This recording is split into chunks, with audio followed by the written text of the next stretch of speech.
Yes. We're here. Let me see something real quick. Hey, I gotta share this to the book. Oh man.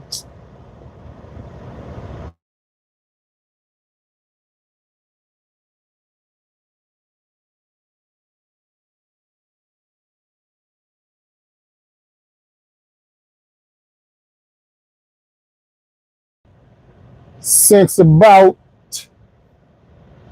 10:30, but that is good. Because when you feel that little hunger pain, when you feel that slight caloric deficit, when you start to go into those shakes, your body starts looking for alternative sources of energy, and it slowly starts to release ketones in the liver, and the ketones are the necessary, I think they're called enzymes, that break down the fat in your body and start to convert it as an alternative clean source of energy. So sometimes when you're going through those shakes, unless you are literally starving, a lot of times when you're going through them shakes, go through the shakes a little bit. Go through the withdrawal a little bit. It will subside as long as you're not literally starving.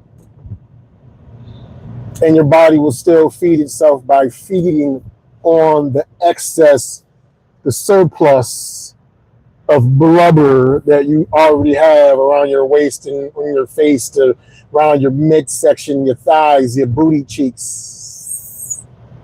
Now, ladies, if you have a nice, beautiful posterior area and you choose to use your ketones to take away the fats, I would only ask that you meditate and tell your liver, your liver's ketones, to process the excess fat, not from the booty cheeks, to use the booty cheeks fat as a last resort. But I don't think we have that power to do or do it. Hey, what up, Matt? What's going on, man? Matt Jones, a homie from Eastern Connecticut University. We going back almost 30 years now. Matt, if you look at Matt Jones's profile, I don't know if he has a picture up, but if you do, Matt Jones looked just like the black steak Jake from State Farm. Looked just like that dude. It's crazy. You said peptides. What are peptides? Educate me on that. Peptides. One thing I'm learning too, and it's no disrespect to the medical, to doctors and people in that community, but what I'm learning is you guys aren't necessarily trained, and I think you're more of a plastic surgeon, but for what I'm learning, doctors aren't necessarily trained to cure people. Doctors are more or less trained to give people prescriptions and things of that nature to make them live with whatever they're dealing with. But it doesn't necessarily, a lot of times, deal with the underlying things that are causing the things that are slowing our systems down. Now, doctors would tell you that you can't control your autonomous bodily functions. They'll tell you that. Or they'll say the only autonomous bodily function that you can control is your breathing. But you can't control your autonomous bodily functions. Damn, this shit got a fat booty. Oh my. Wow. What was I talking about? But anyway. And she's in the bins, more than likely. She's some type of OnlyFans model or lady of the evening. Man, that was fantastic. But they'll tell you that you can't control your autonomous bodily functions, right? Yep. The gas cap. She had a big booty, but I had to tell her that her gas cap was still open. But anyway, but it's not true at all. Doctors tell you that, they're lying. You want to know how I know that you can control your autonomous bodily functions? Because when you control your breathing, if you slow down your breathing, you regulate the amount of oxygen that goes through your bloodstream into your brain, and that literally changes your attitude. It calms you down or it excites you. It literally, like changing the inflow of oxygen and altering that, you have the power to alter that. Therefore, you have the power to alter indirectly all of your autonomous bodily functions. If somebody suffocated you or held your breath long enough, you would faint. You would black out. You would lose a part of your brain. Something would click inside your head to make you faint. So that is you controlling an autonomous bodily function, your breathing, which in turn affected another autonomous bodily function. I say that to say this.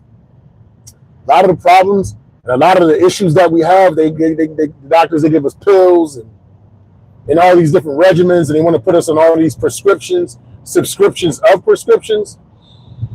When a lot of times the problem is the answer, the solution is right within us, man. Man, I'm learning so much just by like proper breathing, like how much that like positively affects us if we just breathe properly and slow down. Belly breathing affects your lower diaphragm, which helps strengthen your pelvic floor. Nobody would really tell you that, though. If you strengthen your pelvic floor, that helps your digestion. That helps with because when you're on the toilet, they say you should never push and strain because that causes hemorrhoids. You know what I'm saying? You should kind of just let it go, let it happen naturally.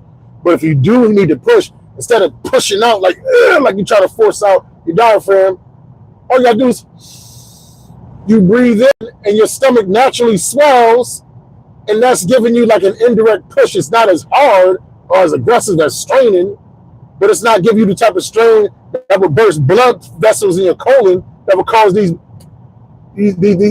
hemorrhoids and diverticular. I can't say the word, but when you get like the different holes in your colon, I know this stuff because I got a freaking colonoscopy last year, so I do a lot of research on this stuff. So a lot of times the answers is right within you.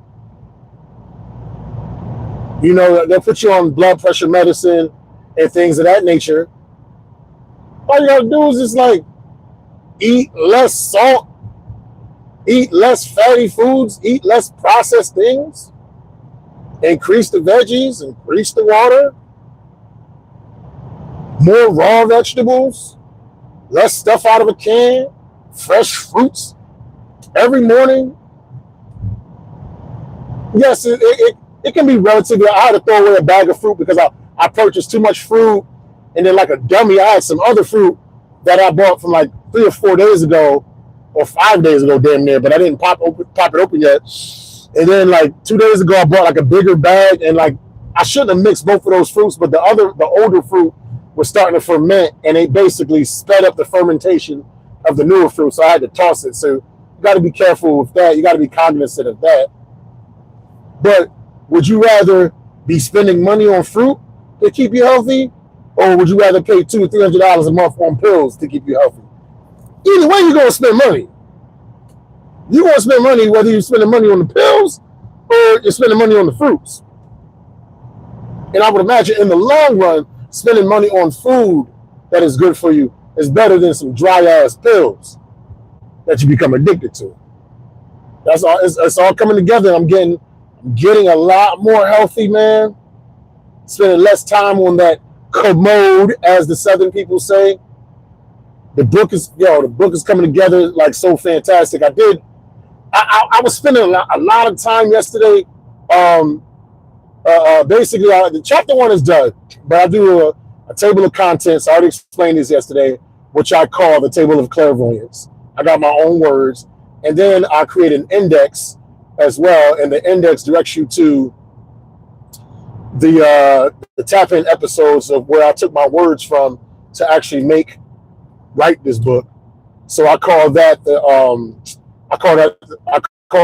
the source code, and then some of my book is also, I want to say like 10% of the book is just based on random essay ideas that I've had that didn't speak on the podcast. I call that the hidden annotations. So I finished the first chapter with the table of clairvoyance, the source code, and the hidden annotations. And now what I'm going to do with the book, once it's done, obviously we're going to do an audiobook version of it, but I'm going to do an ebook, and in the ebook, where in the source code I tell you the video and I tell you the direct minute timestamp of where my words were coming from. The ebook is going to have a link that you can click that'll take you directly to the playlist, right? But you would still have to like sift through the playlist because I want you to see my work. You know what I mean? I don't want you to just see the video where it came from. I want you to see my other stuff too, like a grocery store, right?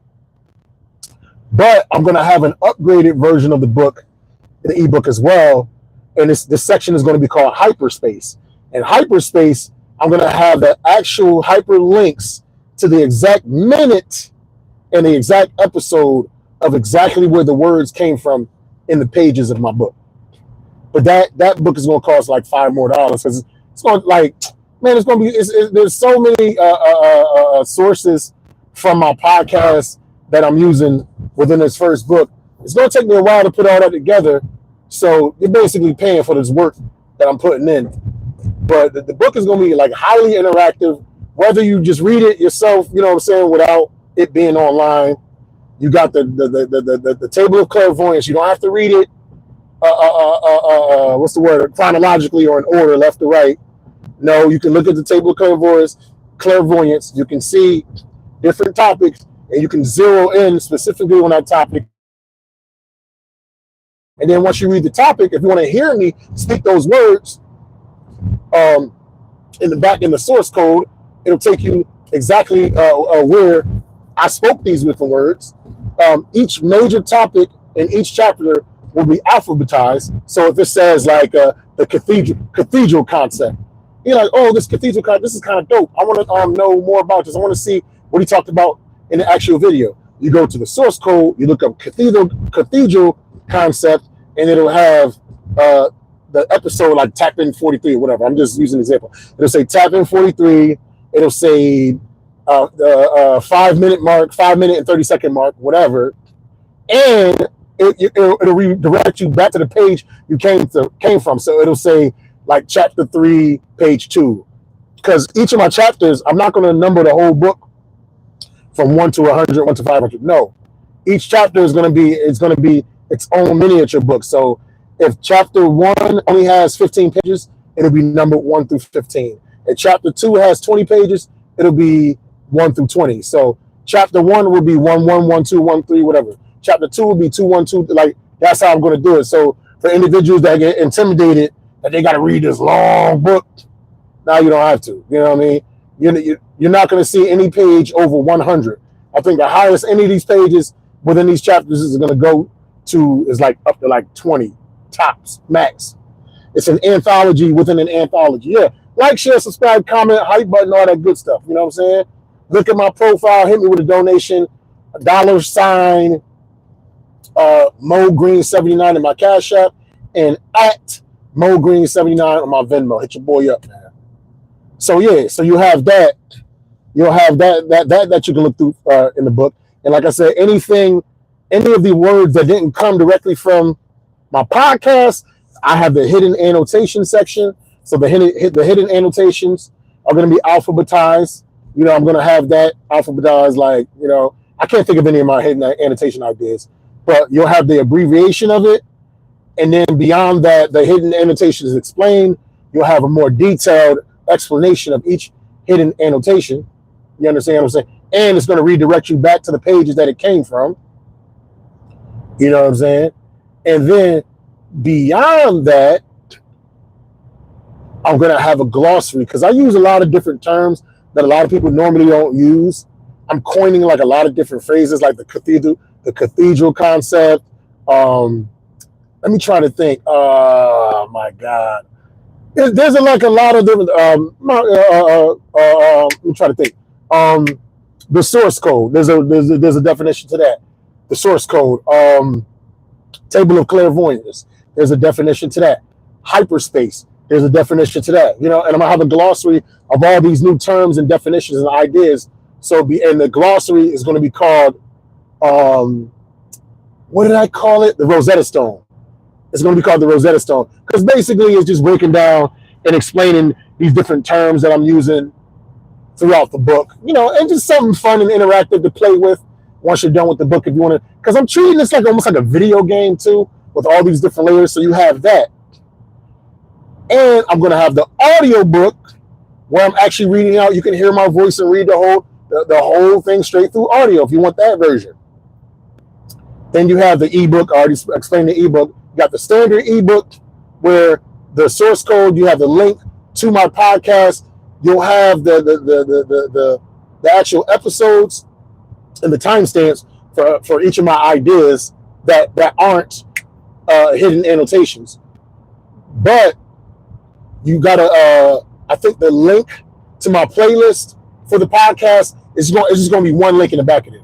Now, if you want the hyperspace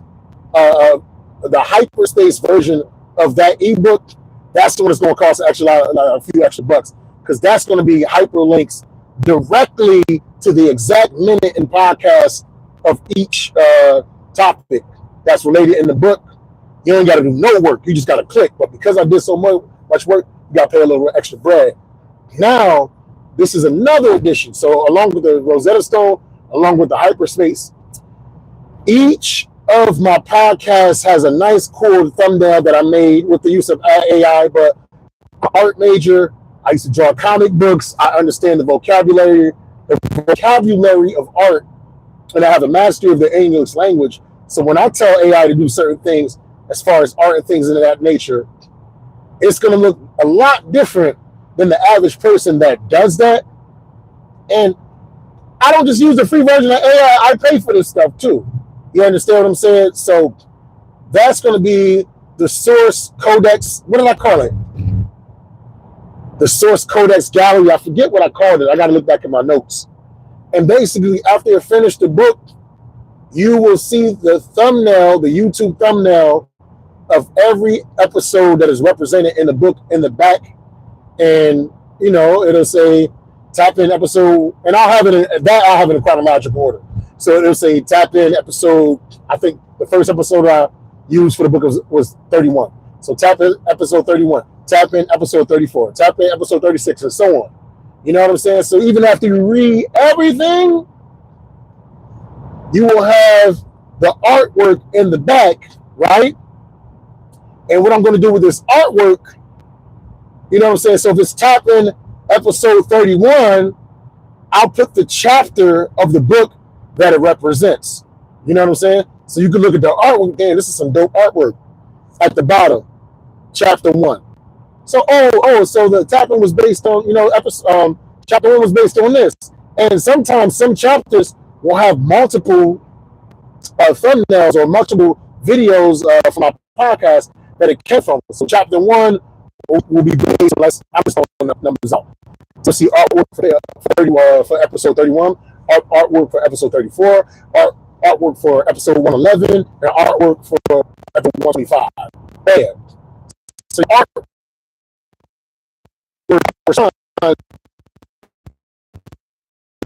works. It's basically guiding you back and forth with pages in the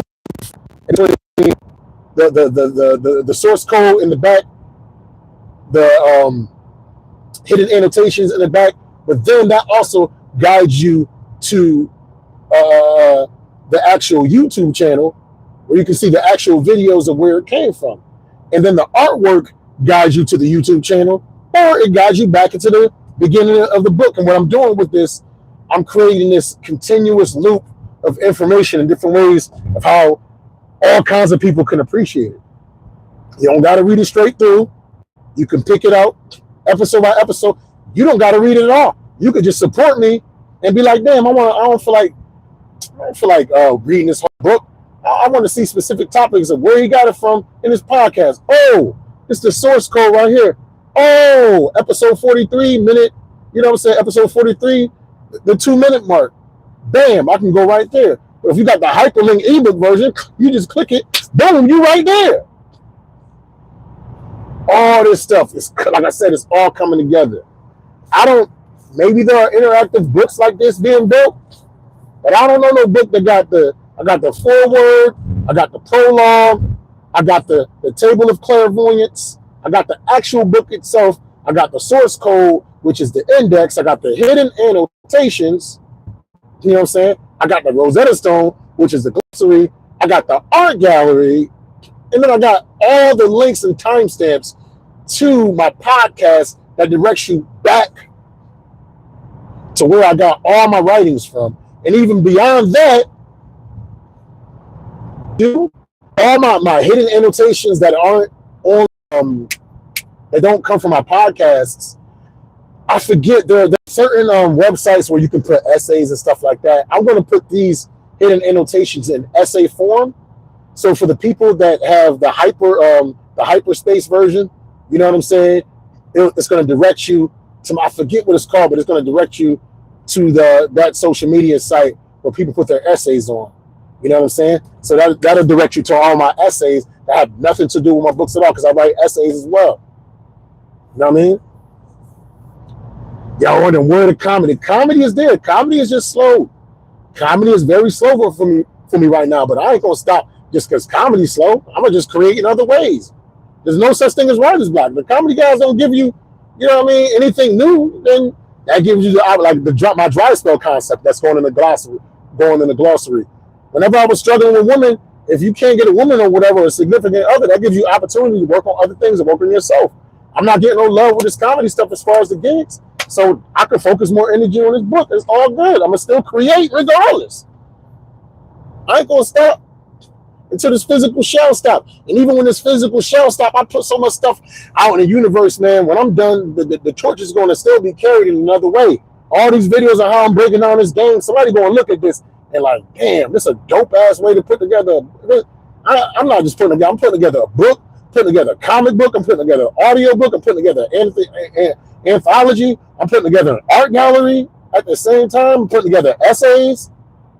I'm doing this all at the same time, simultaneously. I'm working on book 2 right now. Past, present, and future happen simultaneously. And I am expressing that in this project. As below, so above, man. And I'm having fun doing it, man. And I'm getting healthier at the same time and more motivated. Like I'm more excited to go home. And there's so many things I can work on. I can finish my chapter 2. You know, with the table of clairvoyance and the source code, you know what I mean? There's no hidden annotations for chapter 2, so I don't got to worry about that. I could do that. Or I know I need a lot of descriptions for earlier podcasts, tap-in podcasts, whatever, because a lot of times I'll just create the video, I'll give it a title, but I don't really give it a description. You know what I mean? So I got like over 100 and some episodes where I got to get the descriptions together. I can go home and do that. I can go back into some of my earlier thumbnails that look kind of whack, and I can redesign them and update them. I can get thumbnails to a lot of just different other videos that I have there on my YouTube that have nothing to do with the book at all. I can organize my YouTube page better and curate the playlist that much more, so it's so much easier to navigate once you go in. If you want to see my comedy, you can see my comedy. You want to see the acting, I got a playlist for the acting. You know what I'm saying? If you want to see my rants and my shorts, I got a spot for the rants. I got a spot for the shorts, whatever. I can organize that. I can clean up and get rid of a lot of like older clothes that I don't wear. There's so many things that I can do and make it fun. I'm treating it all like a video game. Like I'm building up experience to fight the bigger bosses, achieving greater things in life. And stop waiting on people. Stop waiting on people to book me. And I don't wait for people to book me at all. Either I'm getting booked a lot or I'm not. And I can stand to put it out there and advertise myself and market more. I would never ask for a gig, but I can share myself a little more to get more opportunities. So that's something I got to work on. You know what I'm saying? But there's a lot of things to be done. A lot of it's like I said, you see the thumbnail. It's like it's coming together. It's making sense, and I'm excited about it. And I couldn't do this. This is like only 2 of y'all watching me right now, right? And I know I started at 4:30. I started earlier. Whatever it is, what it is. Get here at 4 o'clock. Because sometimes I'm just gonna go early. I'm not gonna wait until 4:30. Yeah, I would talk to you guys, let you know what's going on in life. If I can give, some Socratic philosophical, I wouldn't say advice, but perspectives, I'll do that. Let you know what's going on. You see, I don't really harp on pop culture or talk about celebrity relationships and stuff like that much. That things like that don't really motivate me. What motivates me more is just the personal human condition and just figuring out different ways to navigate the stress throughout this life. I always say I don't got the answers. I just have a different perspective, and I'm a work in progress. I'm not majorly successful or nothing like that, but I feel like I'm on a sincere path, and I've stuck with this, man. I've stuck with this podcast, yo, since February. Episode 126. The manuscript of the book is done. The manuscript of the second book is being developed. I got a bunch of essays. I got 3 chapters fully written.